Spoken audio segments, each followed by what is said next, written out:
Mr. President. Senator from Utah. Mr. President, Tremonton, Utah is a quiet town in the Bear River Valley, known for, among other things, the Box Elder County Fair, now celebrating its 100th year. It's the kind of place where folks wave as they walk past, where neighbors look out for each other, and where life feels far from the noise and the chaos of other parts of the country. But on Sunday, August 17th, that peace was shattered. Sergeant Lee Sorensen and Officer Eric Estrade, two devoted public servants, responded to a domestic disturbance call. In the line of duty, both were shot and killed while protecting their community. Their loss has left a hole not just in the families, but in Tremonton and across Utah. Earlier today, we laid a wreath at the tomb of the unknown soldier in their honor. It was a humbling reminder that sacrifice, whether on foreign battlefields or the quiet streets of our towns, is what preserves our freedom. We all know policing is never easy. Officers step into the unknown, often with seconds or less, to decide between life and death. Domestic calls are among the most dangerous. That night in Tremonton, Lee and Eric faced lethal fire, yet their courage saved lives. A deputy with his canine were injured but survived. Others made it home because Lee and Eric did not. Sergeant Sorensen, a 16-year veteran, was known as steady and kind. He checked on grieving neighbors, looked out for late-night grocery store employees, and every year rode his bike in the county fair parade, tossing candy with a smile. Officer Estrade, just 31, was a husband and a father, known for his humor and compassion and for putting people at ease. Together, these men embodied the best of Utah law enforcement, service rooted in responsibility.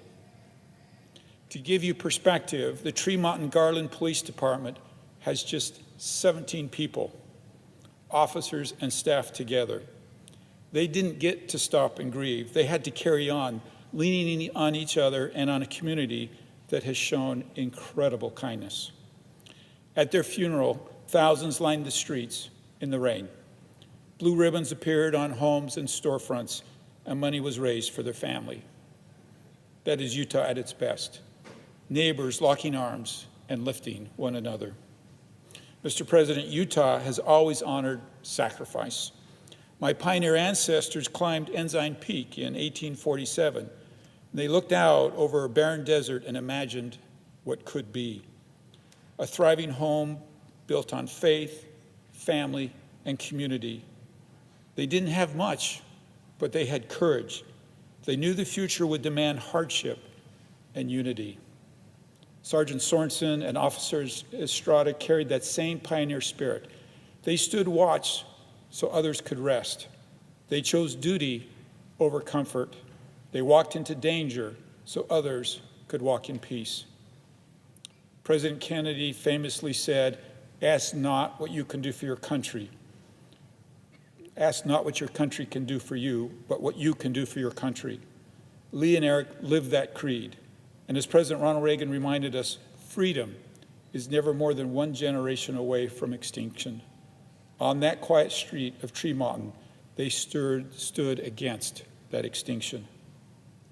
Deputy Allred, who was shot and survived, said while recovering, "If I could ask one thing to come from this senseless tragedy, it's this. Don't forget how much love and support is being handed out right now. Communities are coming together. Kindness and love are being shared. Keep this moving forward and don't stop ever." That's the charge before us. Our mission is to ensure Lee and Eric are remembered not as headlines, but as symbols of Utah values and American courage. And our commitment should be to work for solutions to better support our law enforcement, strengthen protections for families and individuals, and bring peace to mind to our hardworking citizens. So let us pledge today Sergeant Sorensen and Officer Estrade will not be forgotten. Their service, their laughter, their sacrifice live on in us. May we honor them not only with our words, but with action worthy of their examples. Thank you, Mr. President.